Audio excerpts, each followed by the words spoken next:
you think that men can get pregnant?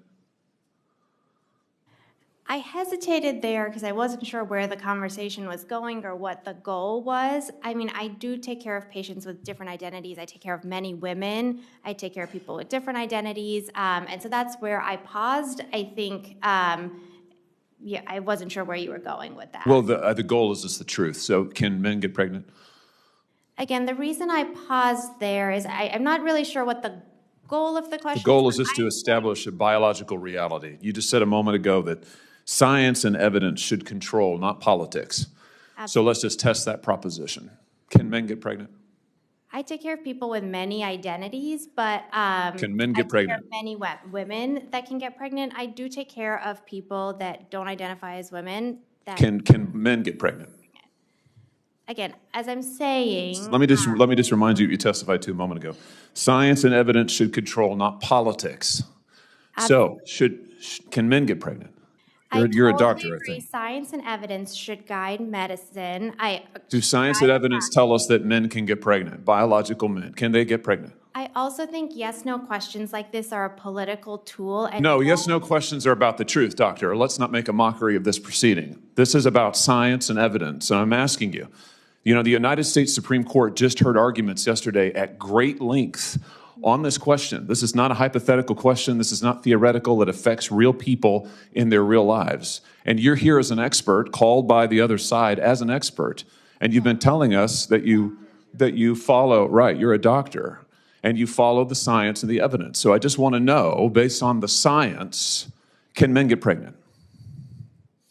That's a yes or no question. It really is, I think. I think you're trying to reduce the complexity of a lot. I'm not. I'm trying to get, it's not complex. I'm trying to get to an answer, and I'm trying to test, frankly, your veracity as a medical professional and as a scientist. Can men get pregnant?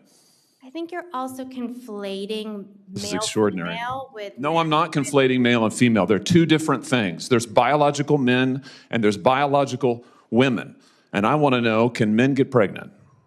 What you were talking about is biological... You're not going to answer my question. Biological males. This isn't hard, doctor. Can men get pregnant? Yes or no? Again, I would be more than happy to have a conversation with you that is not coming from a place of trying to be polarized and push... I'm not trying to be polarizing. I'm trying to ask, I think it is extraordinary that we are here in a hearing about science and about women. And for the record, it's women who get pregnant, not men.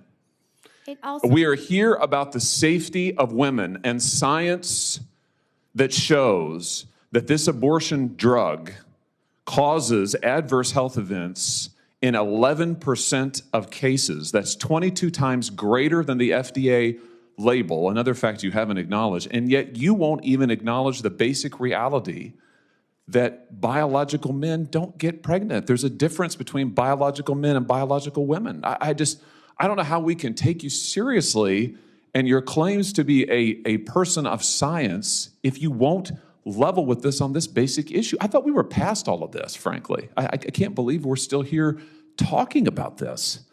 I am a person of science, and I'm also someone here who's here to represent the complex experiences of my patients, and I don't think polarized language or questions serve that goal. I don't think they serve the American people. It is not polarizing to say that there is a scientific difference between men and women, and I want this to be clear and for the record. It is not polarizing to say that women are a biological reality and should be treated and protected as such. That is not polarizing, that is truth. It is also, by the way, the United States Constitution, which offers unique protections to women in a variety of circumstances as women. And your refusal to recognize women as women and men as men is deeply corrosive to science, to public trust, and yes, to constitutional protections for women as women.